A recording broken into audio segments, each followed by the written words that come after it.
Hello, everybody, and welcome back to another new episode of the Grid Girls Formula. I am actually really excited for this week's episode because it's a little bit different. I know I've been focusing a lot on doing a whole bunch of race recaps and things like that, but today we're going to be doing a deep dive into an engineering analysis of a particular car. I thought it'd be really fun to take some kind of historical car and just kind of give you a lowdown on it, a little bit more context about certain engineering decisions that were made, certain design things that were considered, and just kind of help us all to have a better understanding of the historical context of some of these Formula One cars. So today I'm going to be talking about the iconic Tyrrell P34 car, which I will insert a picture here if you are watching on YouTube. And if you are not, then you can always go check out our Instagram. I always post graphics and things that I talk about during the episode on there at Grid Girls Formula. But here is the iconic car. You will notice it has 6 wheels instead of 4. So anyway, if you're interested in learning more about that, then make sure to keep listening. Also, just a small request from me, if you don't mind, please go ahead and give this podcast a rating if you are listening on Apple Podcast or on Spotify, and be sure to follow or subscribe if you are watching on YouTube as well. And leave anything down in the comments that you want to hear me talk about more in the future. With that, let's just get right into the episode. I do want to start by just doing a quick recap of some of the big news stories from this past week in the Formula One world. So I think the biggest one that we have to discuss is the fact that Alpine is going through a big change all of a sudden. So we have Colapinto replacing Jack Doohan at Alpine. We all kind of saw this coming, I think. I don't think this is a surprise to anybody. I think from a business perspective, Colapinto has a big following. He's got that whole Argentinian following coming, and it's good look for the team. He raced last year and did a lot better, I think, than a lot of people were expecting. So I'm excited for Colapinto. I think it's going to be exciting to see him back on track. I am feeling a little bit sorry for Jack Doohan. He had a little bit of a rough go about, I believe, from the past 6 months. I feel like he has tried his best, and there's been situations that he couldn't always control. I do think there were some situations that he probably could have controlled, but he's also a rookie. So you can make an argument of, does he deserve more time in the car as a rookie? I mean, there's people like Lewis Hamilton or Carlos Sainz who are still trying to figure out how to really get going in their new car. And they are very experienced drivers. So is it fair to expect that within 6 races that a complete beginner at Formula One is going to be able to perform at the level that's needed? It's a hard judgment to make because, like I said, I am excited about Colapinto coming back into the sport, but it's got to be tough on Jack as well. In addition to that, there also seems to be some team principal drama happening at Alpine. Oliver Oakes actually resigned this week as well, so they are searching for a new team principal. I believe it was like pretty out of the blue, and I also have seen a lot of rumors circulating. I don't know how much truth is within those rumors, so I don't really want to hop into those today just because I don't want to be spreading anything that's like not completely confirmed or false. But if you are curious about those, feel free to look them up because they are an interesting read, if that makes sense. It'll be interesting to see who they fill this role with and what kind of changes Alpine might make with the addition of a new team principal, because they're going to have to work with Flavio, and that's a challenge. That kind of wraps up the news for the week. I am filming this pretty late in the week. I know, I'm so sorry. Practice for the Grand Prix literally was today, like it's Friday. And so there are like more little bits and pieces that I might be talking about that have to do with that race. But anyway, I'm very sorry that this episode is very late because I started doing my half Ironman training this week. So little shout out to my own personal channel. If you're interested in following my half Ironman journey, then you can check it out there. But that obviously has nothing to do with Formula One, so I will not be offended if you don't want to check it out. Anyway, with that, I'm going to jump right into this engineering analysis because I think this is so interesting, and I have been so captivated by this particular car for such a long time because I just didn't understand how in the world something like 6 wheels on a Formula One car could possibly make sense. Like, that just does not compute in my mind. Like, why? But in this next segment, I'm going to be telling you all about why. Let's talk about the Tyrrell P34 car. Something you have to understand, I think, before we can even talk about the car is a little bit more about the landscape of Formula One at the time that this car was designed. So it was in the 1970s. There was a big growing emphasis on aerodynamic performance as well as tire performance. And teams are really trying to figure out ways to push the boundaries of innovation and have a technical edge over the other people on the track. A lot of the cars were looking very similar.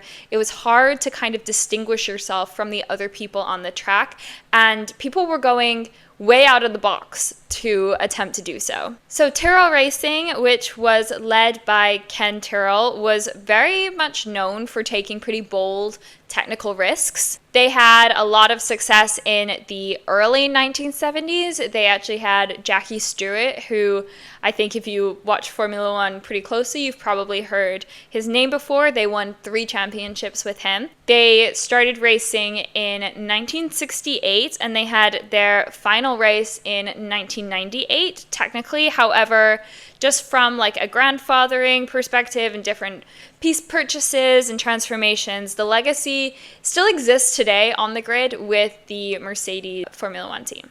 Okay, so why, how, what was anybody thinking to put 6 wheels on this car? I think that is the question that we are all here to find out. So the Tyrrell P34 was designed in such a way that it had 2 sets of small wheels at the front. These were like 10-inch wheels. And then at the back, they had the standard size larger wheels. 2 different sizes of wheels. The main reason that they wanted to do this, as I mentioned, in the 1970s, there was a big emphasis on exploring more of the opportunities to do with aerodynamics. And they really wanted to reduce front-end aerodynamic drag by lowering the profile of the front end. So they wanted to tuck everything away, make it nice and sleek, and the only way that they were able to do that is by having much smaller wheels that could be hidden by the front wing of the vehicle. This improved aero efficiency while still maintaining front grip. However, they couldn't just go with one because it was just too small for the types of grip for the cornering that they needed. So their genius idea was, let's just put 2 there. So I'll put an image here as well. Again, you can check this out on the Instagram. The steering wheel and like the steering axis was attached to the set of tires at the very front of the car. And then the other set of small tires was connected via a bell crank to steer those. So essentially then, as you turn the tires in whichever direction you needed, the bell crank allowed the actuation to then be pushed back to that second set of front tires as well. This was kept very much like under wraps. Like, they did not tell anybody. They kept it very, very secret for good reason, because this is so drastically out there. Like, imagine if a Formula One car today came onto the racetrack with like a helicopter spindle or something. It's crazy. It doesn't make sense. It's something that, like, if somebody threw that out in like a brainstorming session, like, I just don't even know how the other people in that room would have reacted, because it is so incredibly out there and crazy. Like, we have horse-drawn carriages, like, we have the normal typical car, like, everything has 4 wheels. So to be like, let's just put another set of wheels on this racing car. I feel like as soon as you talk about putting another set of wheels on something, my mind goes to like a trailer or like a lorry, like a big truck. Like, you don't think of like a racing car having that many wheels. So crazy thought to have.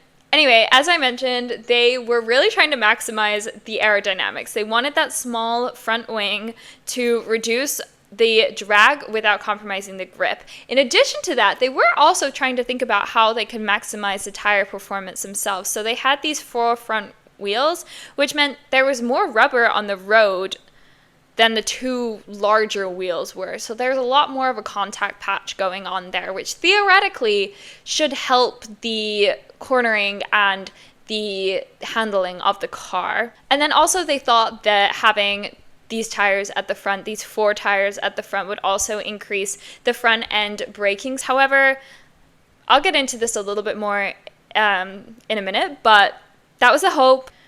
Because of the size of the tires and the wheels, it was really hard to cool the brakes efficiently, and this really probably one of the main things that led to this car's downfall. A couple other things I think is important to understand about the implications of having these 4 wheels is it actually made the wheelbase, which is basically the distance between the front of the car and the back of the car, typically between the front wheel, the center of the front wheel and the center of the back wheel.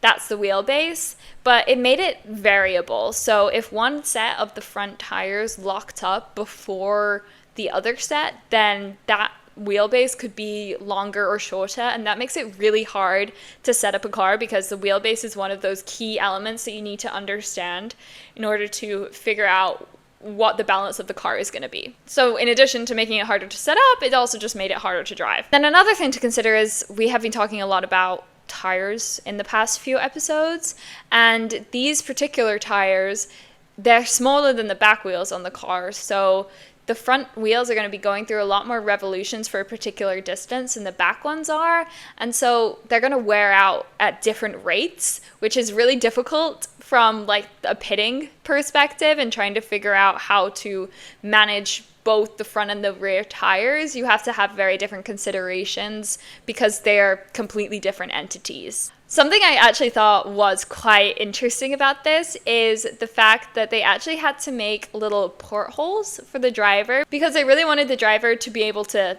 see what the tires were actually doing in order to control them better. So they had to cut out little portholes on the side of the car in order for them to see. However, those portholes would often get really grimy and then they wouldn't be able to see anyway. So it kind of defeated the purpose of it, but I just thought that was interesting. So let's talk a little bit about on-track performance. How did this car actually compete in Formula One? And you'd actually be surprised, but when they kicked off the season, they actually were performing pretty well, like a lot better than I think that I would have ever expected them to. This car had its debut at the Spanish Grand Prix in 1976. And it actually had its best result at the Swedish Grand Prix. Jody Scheckter won first place, and Patrick Depailler, I'm so sorry, I don't know how to pronounce his name. He came in second, so they had a 1-2 podium during that season. It had pretty promising race throughout 1976, especially at tracks with high braking demands. The drivers themselves had pretty mixed feelings. I was watching a couple of videos of Jody Scheckter talking about the car. He actually he praised it initially. He thought the idea was very cool. However, he did call it a piece of junk in the end. Really, the reason for this is because it wasn't as efficient over time as they were hoping that it was. So as I mentioned before, the brakes were kind of a downfall for this car. They would wear out really quickly, and it became clear that the car was deteriorating at a rate that they weren't able to keep up with, and they weren't able to keep it in tip-top condition for the racing, and the brakes just weren't optimal. It was also extremely heavy. I saw somewhere, I believe, that it was like 20 pounds over the maximum weight of the Formula One cars at the time. So that is, I don't know how they got away with that. Maybe that factoid wasn't quite true. Either way, I think it goes to show that this was just a really heavy car. And so that's going to put even more strain on those brakes. The handling of the car, as I mentioned, was also quite difficult, and they did try to make adjustments to change this at points. One of the things they actually did, though, was they changed the track length. So we heard about the wheelbase, which is the distance from the front tire to the back tire, whereas the track width would be basically the distance between the two front tires, or two back tires, or two rear tires, whatever. Just, if you're looking at a car head on, it would be like the width of the car. Anyway, they tried to increase that track length, but this basically undid the whole aerodynamic advantage that they gained from doing it. So it didn't really work out how they hoped. That being said, Jody Scheckter didn't really like it. Patrick DePalier? Jody Scheckter didn't really like it, but his teammate Patrick, whose last name apparently I cannot pronounce, was a lot more enthusiastic about the car and did tend to achieve a little bit more consistent results. Now, I know I mentioned a few of the different reasons why this car was maybe not the most optimal situation, but one of the biggest things, in addition to the brakes being an issue, was actually the fact that they had custom tires designed by Goodyear for this car, but those tires Goodyear wasn't really interested in developing to as high as a degree as the typical tires that most of the cars were using in Formula One. So eventually Goodyear basically refused to continue development of it, and they prioritized the other types of tires that were used by the rest of the teams, and the performance of the car kind of stagnated after that, which is really unfortunate because you never know. Maybe if they'd have figured out that along with the braking issue, it could have been the standard of what we see today. A lot of teams actually did go look at this idea. I believe that Williams was one of the main ones who had a 6-wheel car ready to go before various changes in regulations and rules meant that it didn't make as much sense for it anymore. But who knows what could have happened. And in the end, the P34 car, this concept of the 6-wheeled Formula One car, was abandoned after 1977. So we only really saw the one winning car. But I think that is really cool that at the time, somebody went so above and beyond, so out of the box to design something brand new. I feel like we don't see such drastic, innovative technology today. I'm not saying it's not there. I think that it's just not always as obvious to us as viewers to see something so different, because at the end of the day, a lot of these things that the drivers and the teams have worked on, it's like you don't need to reinvent the wheel. Like, it works, so why would you? But at the same time, I think that Formula One is such a ground for technical innovation that then feeds into the rest of the world and into our general things that we're doing on a day-to-day basis. It is just a breeding ground for that kind of thing. And so it's really cool whenever you see people just like thinking outside the box. In case you couldn't tell, I feel like I keep on going on about it, but I just genuinely think that it is one of the most interesting assets and things about this sport that makes it so unique compared to other ones. And I'm a nerd, guys, okay? I'm a little engineering nerd, and I think this is so cool. I hope that somebody else found that as interesting as I did. If you guys have any thoughts on this particular car, if you have any other cars that you want me to dive into, I know that I had this one on my mind for such a long time because it is so unique and so different. But if there are other cars, other winning cars, anything like that you just want me to talk through, please let me know, because I am always looking for inspiration. And now we're going to go ahead and do our little preview for the Imola Grand Prix, even though it's kind of already going on. I guess it's not called Imola. It's the, what is it now called? It's the Emilia-Romagna region, Emilia-Romagna Grand Prix? I need to brush up on Italian, guys. Clearly, I don't know how to pronounce it. Anyway, basically, it's Imola. The racetrack is Imola. If you heard anybody refer to Imola, that's because that's what this is. It is about 40 kilometers southeast of Bologna, and this is actually Kimi Antonelli's home race, which is so exciting. Obviously, Kimi is Italian, and I do think that the Italian fans, I was actually listening to another podcast where they were talking about, would Italian fans pick Ferrari or Kimi Antonelli as the winner of the Grand Prix if they could pick anybody? So I do have my Ferrari shirt on today because I do think that Tifosi would pick Ferrari. And that is also what the person on the podcast said. So, very excited for Kimi Antonelli, but it's also just an exciting time for Ferrari as well. That being said, I actually think they have probably more of a shot of getting Kimi Antonelli on the podium this week, and I really hope that it works out. Speaking of Kimi Antonelli, just a brief pause from talking about the Grand Prix. I did watch his documentary on Netflix. It's called The Seat. It was produced by WhatsApp, and it was actually a really, really good watch. I very much enjoyed seeing his story unfold and how he kind of came to be in Formula One. If you want to learn a little bit more about Kimi Antonelli and just his background and why Mercedes picked such a young driver for their team. I think it's really inspiring as well to see, because he's just so excited. He's so sweet, and it's just so nice to like see that kind of excitement on somebody. Like, he is very young, and the fact that Mercedes have taken this risk with him, I think that it is very interesting as well to compare and contrast kind of the way that Mercedes views their rookies as opposed to like Red Bull, for example. I know there's been a lot of discourse about Red Bull with everything that went down with Liam Lawson, and that's just, you know, the first of many. It's not like Liam Lawson is the first victim to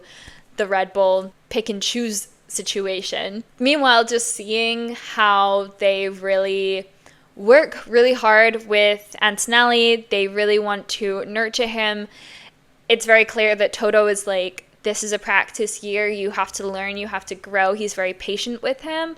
I think it's hard to say which method is necessarily better. I think that there is a lot of luck involved no matter which way you're going, and maybe if Kimi Antonelli wasn't performing as well as he was, they would not be nurturing him in such a way. But also, you know, it's like a chicken or the egg situation. It's like, have they nurtured him in a way that makes him more successful? And if Liam Lawson had been given, or previous rookies and newer drivers to the Red Bull team, if they'd been given that same kind of nurture, would things have been different? But I also just think that that's a part of racing, and that every single team is going to be a little bit different in their approach to that. And that is, again, just one of the things that makes it really interesting and dynamic. Anyway, back to Imola. This is a very old track. It opened in 1953. It was originally a test ground for Ferrari and Maserati.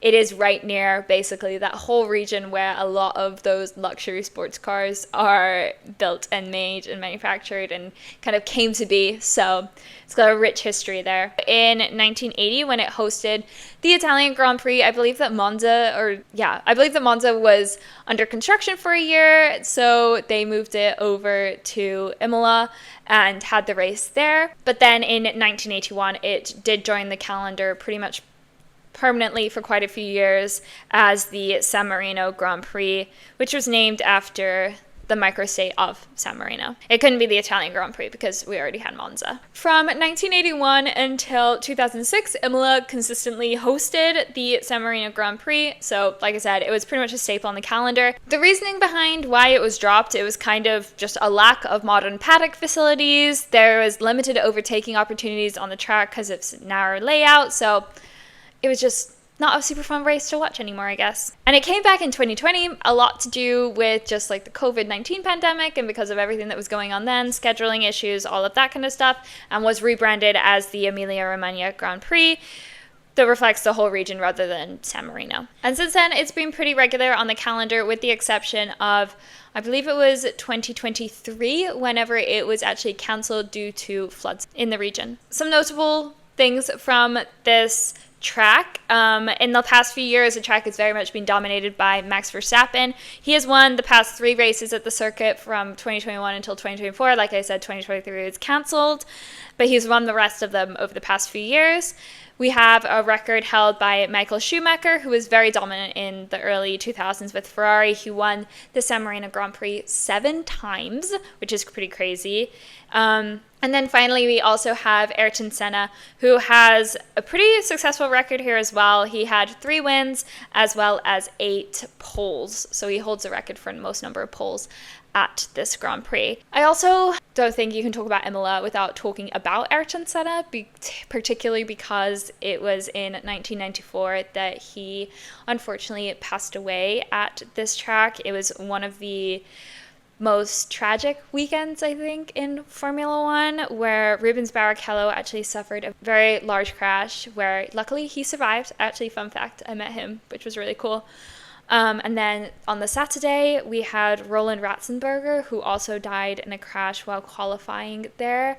And then we had Ayrton Senna, who passed away tragically on the Sunday. And this is a very important moment, I think, in Formula One for a lot of reasons, not least of which is Ayrton Senna is quite the legend. And I think that it's just kind of a legacy that you have to understand in Formula One, where these people were willing to risk their lives, but this was one of those weekends that prompted a lot of reform in terms of safety standards in Formula One. They had to reprofile several of the corners to make it a lot safer nowadays for the drivers.